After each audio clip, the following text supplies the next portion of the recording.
No, ma'am. She doesn't qualify. Put it back.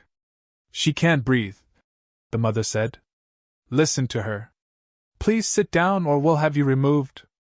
The cabin hummed with the steady whine of engines and the click of seatbelts settling. Overhead lights glared white. The aisle felt too narrow. Somewhere near the back, a baby cried, thin and tired. In row 18, a girl no older than 9 clutched her chest and wheezed, each breath scraping like sandpaper. The oxygen mask dangled inches from her face. Her name was Lila Brooks. Her braids were pulled back tight, beads tapping softly against the seat as her head tipped forward. Her eyes searched her mother's face, wide and afraid. "Mom," she whispered, barely audible over the engines. "It's getting dark." Maya Brooks stood half out of her seat, one hand braced on the armrest, the other reaching for the mask. Her palm shook. "She has asthma," Maya said, forcing her voice steady. "We told you at boarding. She needs air." The flight attendant, Evan Carter, name stitched neatly on his chest, kept his hand firm on the compartment. His jaw was set. "Oxygen is for emergencies only," he said. "She's anxious." "Sit down." A man across the aisle leaned forward. "Sir, she's blue around the lips." Evan didn't look at him. He pressed the panel closed with a soft click. The sound landed heavy, final. "I'm trained for this," he said. "Please comply." The captain's voice crackled faintly over the intercom, announcing final checks. The plane began to push back. Tires thumped. The cabin tilted, just slightly, as if the world itself had decided to move on. Maya felt the heat rise behind her eyes. She remembered the inhaler left in the car. She remembered the last ER visit, the cold plastic chair, the nurse's tired smile. She remembered promising Lila they'd be home by dinner. "Please," Maya said, quieter now. "I'm not asking for anything special."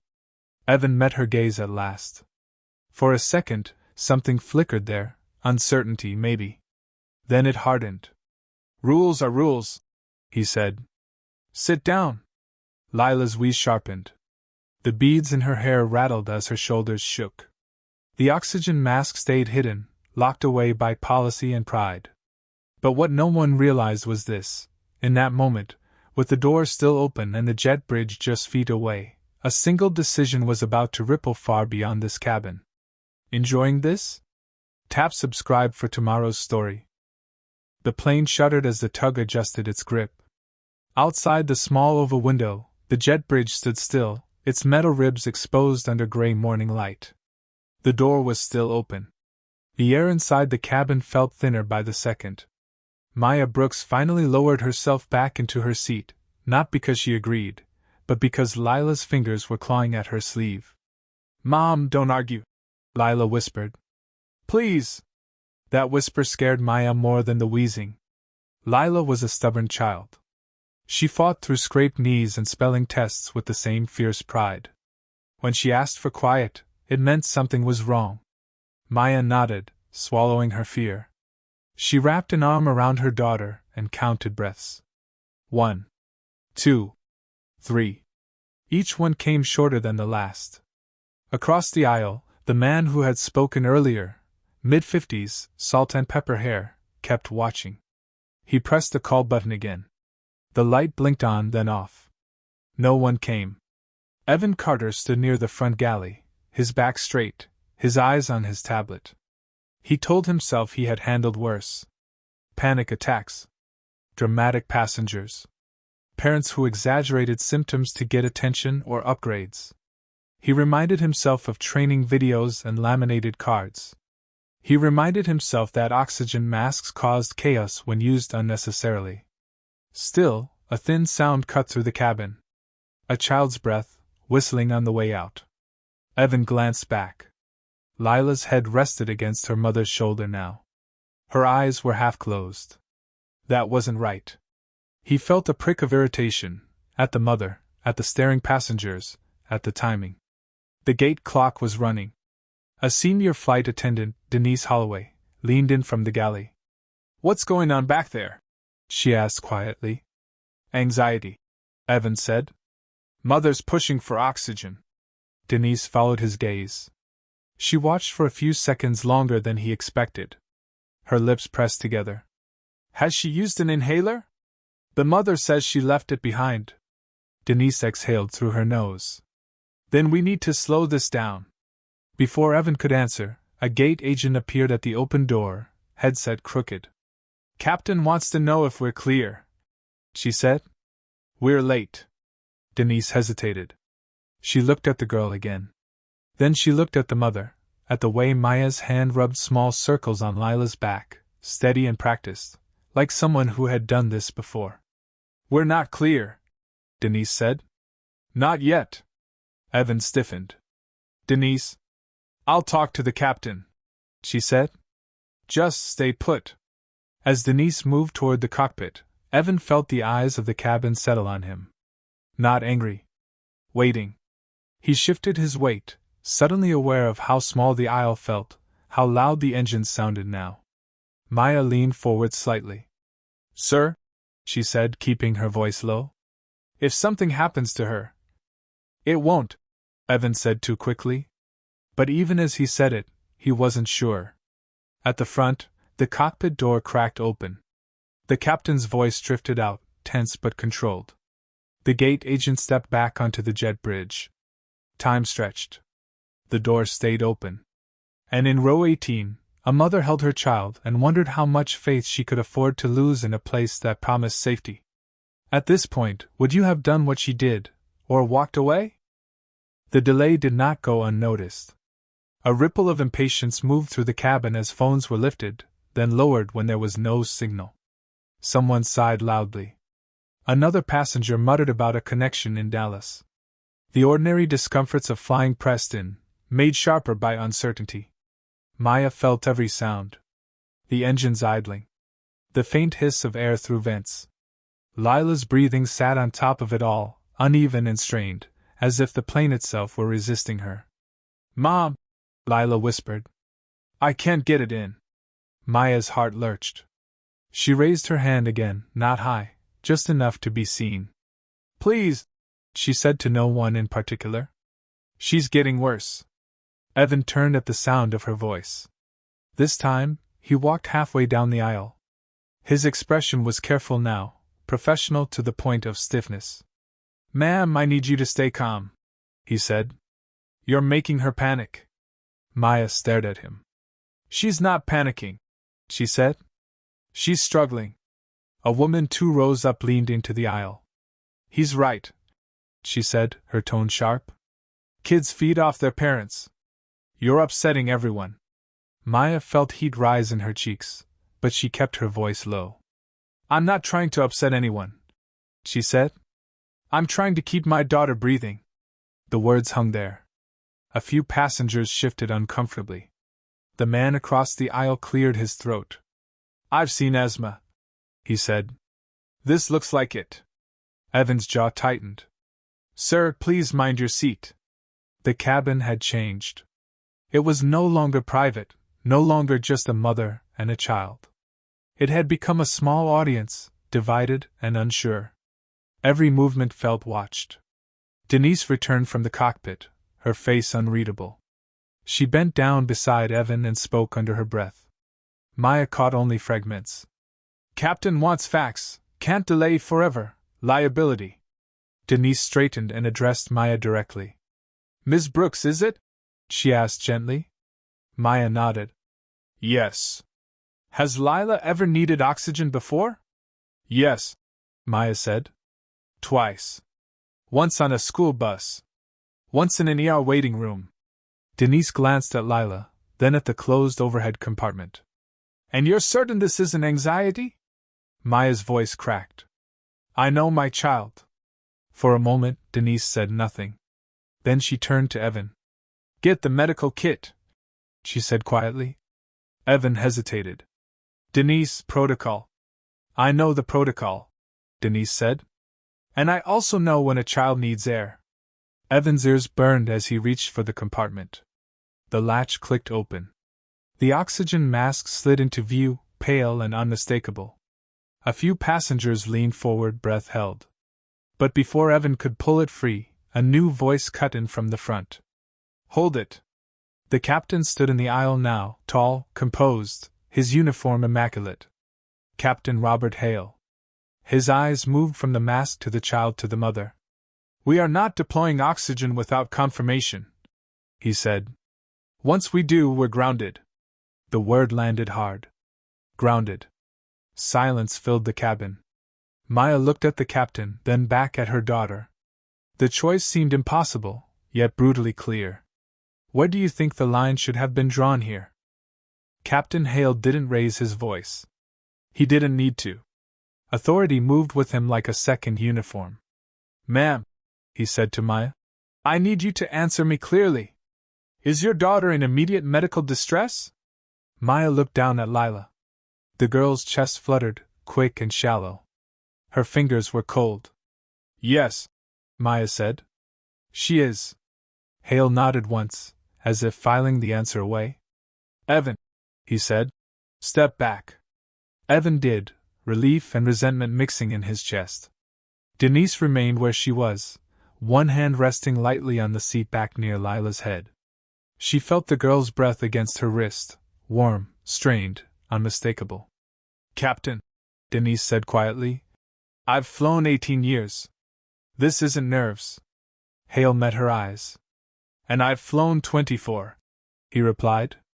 We follow procedure. He turned to the cabin. Ladies and gentlemen, we're experiencing a brief delay. Please remain seated. The words were polished, practiced. They did nothing to loosen the knot in the aisle. A phone chimed somewhere. Someone else whispered, Is she okay? Maya felt a hand on her shoulder. The man across the aisle leaned closer, careful not to crowd her. My wife's a nurse, he said softly. She'd want oxygen on her. Maya nodded, grateful for the human contact. Thank you? Hale noticed the exchange. His gaze sharpened. Sir, please refrain from interfering. I'm not interfering, the man said. I'm observing. That word lingered. Observing. Around them, others were doing the same, watching, listening, recording small details in their minds. A woman near the window angled her phone downward, not filming openly, but not putting it away either. Denise took a breath. Captain, she said, we can document this. Medical kit, oxygen for evaluation only. We don't have to escalate. Hale hesitated. It was brief, but Evans saw it. A flicker of calculation. The clock. The paperwork. The chain reaction. What's her name? Hale asked, suddenly. Lila, Maya said. Lila Brooks. Hale repeated it under his breath, as if names carried weight. He crouched slightly to meet Lila's eye level. Lila, he said, gentle now. Can you tell me how you feel? Lila tried. The word didn't come. She shook her head, tears slipping free. That was when a new sound entered the cabin, a sharp, dry cough from a few rows back. An older woman stood, gripping her seat. I can't watch this, she said, voice trembling. My grandson has asthma. You're playing with fire. Ma'am, sit down, Evans said automatically. The woman didn't. If something happens, she said to Hale. We all saw it. The sentence changed the air. Hale straightened. His eyes moved across the faces, some anxious, some angry, some quietly resolute. This was no longer a contained issue. It had witnesses now. Denise felt it too. She reached into her pocket and touched the edge of her ID badge, the small laminated card she carried for reasons she rarely discussed. Not yet, she thought. Not unless she had to. Hale exhaled. Evan, he said, bring the kit. No mask. Not yet. Maya's stomach dropped. Half measures. Delays dressed up as compromise. As Evan moved away, Lila's head lolled against her mother's shoulder. Maya felt a surge of fear so sharp it cleared everything else away. But what no one realized was this. The cabin had already crossed the line, and it would not easily step back. Do you see this situation differently now than you did at the start? The medical kit arrived with a dull thud, set down in the aisle like an offering no one wanted to claim. Evan knelt beside it, hands moving by memory as he unzipped the compartments. Gauze. Gloves. A blood pressure cuff. Everything except the one thing Maya knew could help. Denise stayed close to Lila, her presence steady. She spoke softly, not as crew, but as a human being. Slow breaths, sweetheart. I'm right here. Captain Hale stood a step back now, arms crossed, watching. The authority he carried felt heavier, as if he could sense it slipping. Maya made a decision she hadn't planned. She unbuckled her seatbelt and stood fully this time. I'm taking her off this plane, she said. The words cut through the low murmur. Hale's head snapped up. You can't do that, he said. We're in pushback. Then stop it, Maya said. Her voice shook, but it didn't break. I will not sit here and wait. Evan looked to the captain. Denise froze. The gate agent was still visible through the open door, frozen in her own uncertainty. Hale stepped closer, lowering his voice. Ma'am, if you interfere with operations, there will be consequences. Maya met his eyes. If you don't help her, she said, there will be worse. For a moment, no one spoke. The engines idled. The plane felt suspended, caught between motion and stillness. Then Denise reached into her pocket. She pulled out her ID badge and turned it over, revealing a second card clipped behind it. Smaller. White. Official. I need to say something, Denise said. Hale frowned. This isn't the time. It is, Denise said. She looked at Maya, then at the child. I'm not just a flight attendant. I'm a licensed EMT. Active. Evan stared at her. You never said? I never needed to, Denise said. Until now. A few passengers gasped softly. The man across the aisle sat straighter. The woman with the phone lifted it slightly, then stopped, as if unsure whether to witness or intrude. Denise continued, her voice calm but firm. Under federal guidelines, I can assess a minor in distress. And I am telling you, this child needs oxygen. Hale's face tightened. This was the moment he had been trying to avoid. Documentation. Liability. A professional assessment that wasn't his to control. There's one thing I haven't told you yet, Denise added, her eyes never leaving his. If this escalates midair, you'll have no choice but to divert. That risk is on you. Silence settled again, heavier than before. Lila coughed, a thin, rasping sound. Maya felt her knees weaken. She clutched her daughter closer, the world narrowing to that small, fragile body. Hale looked at the oxygen compartment. Then at the open door. Then at the faces watching him, waiting. Responsibility had shifted. Everyone felt it. If you were responsible here, what would you have done differently? Captain Hale closed his eyes for a brief second. Not in surrender. In calculation. When he opened them, his voice was measured. Denise, he said, your credentials aren't on today's manifest. They don't need to be, Denise replied. They're valid. Hale turned to Evan. Document everything, he said. Every word. Evan nodded, fingers already shaking as he pulled out the tablet. This was no longer routine. This was exposure. Hale faced Maya again. If we deploy oxygen, he said, this aircraft does not move. You understand that? Maya looked down at Lila, whose breathing had become shallow and fast, like a trapped bird. I don't care if we never leave this gate, Maya said. I just want her alive. That did it. Hale exhaled sharply. Denise, he said, you're assuming care. Evan, open the compartment. The latch clicked.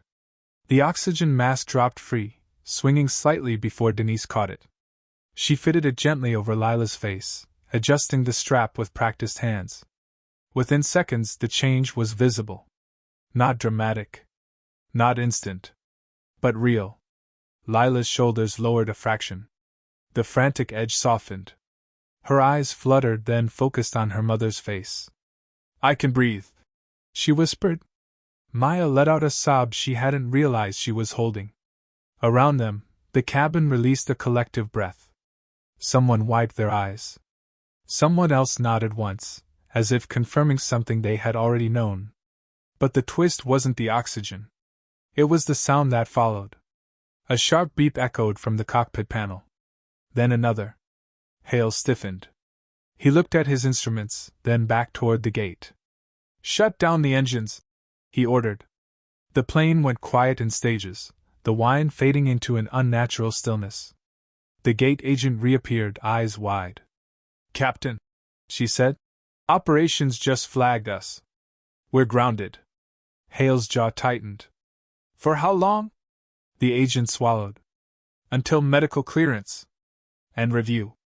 Review. That word carried weight. Evan looked up from his tablet. "Captain," he said quietly, "the cabin cameras were active." Hale closed his eyes again, longer this time. What no one realized until that moment was this: the rule everyone feared breaking had already broken something far bigger. Did this change who you thought was telling the truth? The quiet after shutdown felt heavier than any turbulence. Lila sat breathing through the mask, small hands resting in her lap now, her color slowly returning. Denise stayed beside her, checking pulse, counting breaths under her breath. Maya didn't move. She was afraid that if she did, something would reverse. Captain Hale stepped into the cockpit. The door closed behind him with a muted thud. In the aisle, Evan stood frozen, tablet held against his chest. He had replayed the moment in his head already. The compartment closing, the mother's voice, the exact words he had chosen. Training had never prepared him for how permanent records could feel. A few rows back, the woman with the phone finally lowered it. She hadn't filmed openly. She hadn't needed to. Because the plane already had. Every commercial aircraft carried cabin cameras. Most people forgot that. They were there for safety, not stories. But safety had a way of telling stories anyway. The cockpit door opened again. Hale's expression had changed. The certainty was gone, replaced by something tighter. "Operations wants a full incident report," he said. "From everyone." Denise nodded. "That's appropriate." Hale looked at her, then at Maya. "Medical response is on the way," he said. "They'll assess her here." "And after that?" Maya asked. Hale hesitated. "After that," he said, "this flight won't be continuing today." A murmur spread through the cabin. Groans, then silence. No one argued. It felt wrong to. A uniformed airline supervisor appeared at the door, followed by 2 airport medics. They moved efficiently, calmly. One knelt beside Lila, speaking softly. Another glanced at Denise's credentials and nodded once. "She did the right thing," the medic said quietly, not to anyone in particular. Evan heard it. The words landed like a verdict. The supervisor turned to Hale.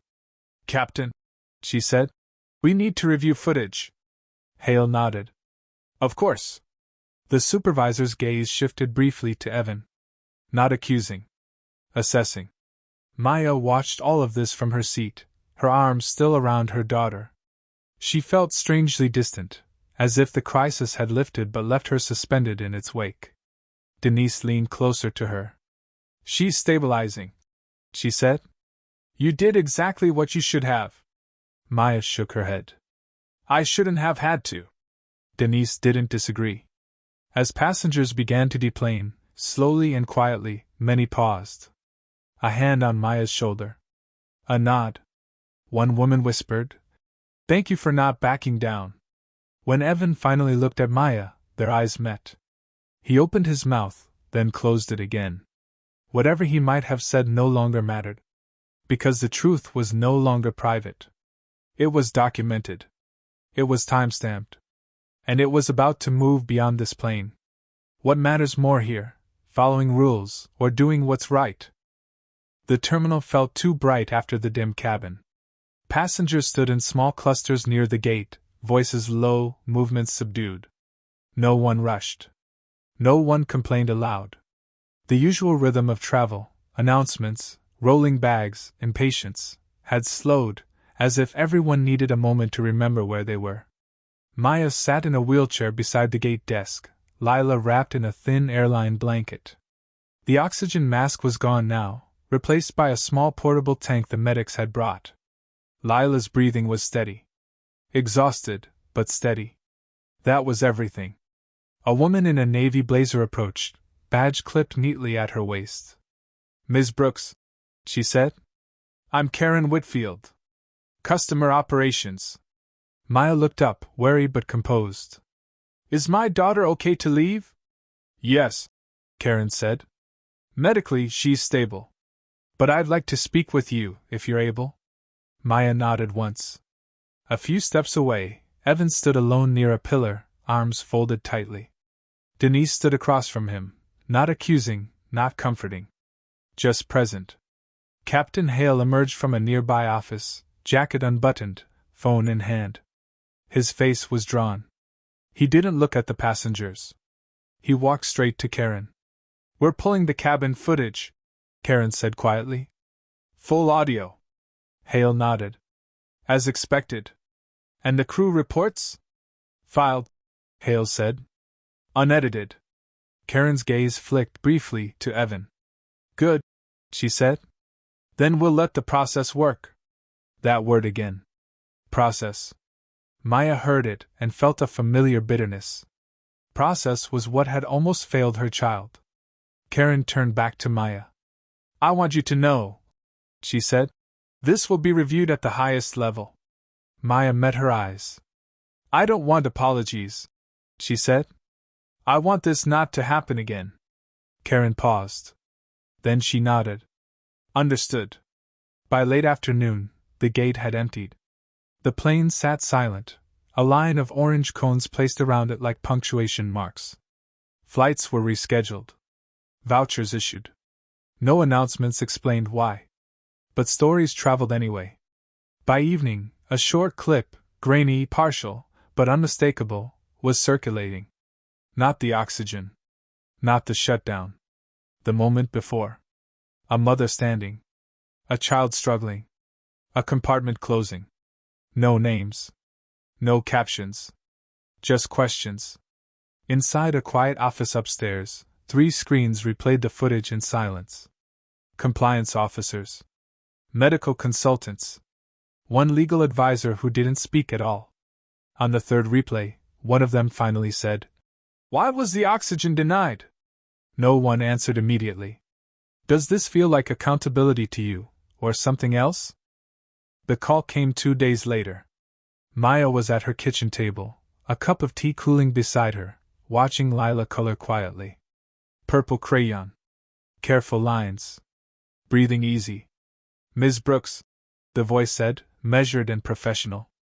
"This is Karen Whitfield from Customer Operations." Maya closed her eyes briefly. "Yes. We've completed our initial review," Karen said. "I want to speak plainly." Maya appreciated that more than she expected.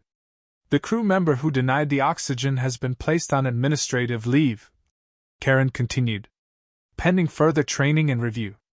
Maya felt no satisfaction. Just a dull weight lifting slightly from her chest. "And Captain Hale?" Maya asked. "There will be a formal notation," Karen said. "And mandatory retraining. Policy application will be addressed." Policy. Always policy. Karen paused. "There's more." Maya waited. "Our medical advisory board has issued updated guidance," Karen said. "Effective immediately. Flight crews are instructed to err on the side of oxygen use when a minor presents respiratory distress." Maya's grip tightened on the phone. "Because of us?" "Because of what happened," Karen said carefully. After the call, Maya sat for a long time, staring at nothing. Lila looked up from her drawing. "Are we in trouble?" she asked. Maya smiled softly. "No, baby. We're okay." At school the following week, Lila's teacher asked discreet questions. A nurse reviewed her asthma plan. The inhaler stayed in Lila's backpack now, clipped and labeled. Across town, Evan sat in a training room with 7 others, watching a video he had already lived through. He didn't look away this time. Denise received a quiet commendation. No announcement. No press. Just a note in her file and a handshake from a supervisor who held her gaze a second longer than necessary. Somewhere between policy updates and private consequences, the world adjusted itself, just slightly. Not loudly. Not perfectly. But enough. What part of this stayed with you the most? 3 months later, the airport felt ordinary again. Too ordinary, perhaps. The hum of conversation. The rolling suitcases. The smell of coffee and disinfectant. Life moving forward without memory. Maya and Lila sat near a window this time, sunlight spilling across the floor. Lila swung her legs gently, sneakers tapping the chair rung. Her backpack rested at her feet. The inhaler was inside. Checked twice. You okay? Maya asked. Lila nodded. Yeah. I can breathe. Maya smiled, though her eyes drifted briefly to the ceiling panels, to the places where masks lived unseen. She had learned that ordinary places could hold quiet risks. At the gate, a flight attendant knelt to Lila's level. Different uniform. Different face. Hi there, she said warmly. Do you need anything before we board? Lila glanced at her mother, then shook her head. I'm good. The attendant smiled and moved on. Maya felt something loosen in her chest. Not relief exactly. Something gentler. As they boarded, Maya caught sight of a small placard near the aircraft door. New. Easy to miss. Medical assistance available upon request. No questions asked? She paused for a second, her hand brushing the edge of the sign. The memory flickered, sharp, brief, then faded. Inside, Lila settled into her seat and buckled herself in. She pressed her forehead to the window. Mom, she said. Look. We're gonna fly. Maya watched her daughter's steady breath. She thought of Denise. Of the passengers who had spoken up. Of systems that resisted until they didn't. She didn't know if the world had truly changed. But this small corner of it had. After everything, do you think this truly changed anything? Yendi, thanks for watching.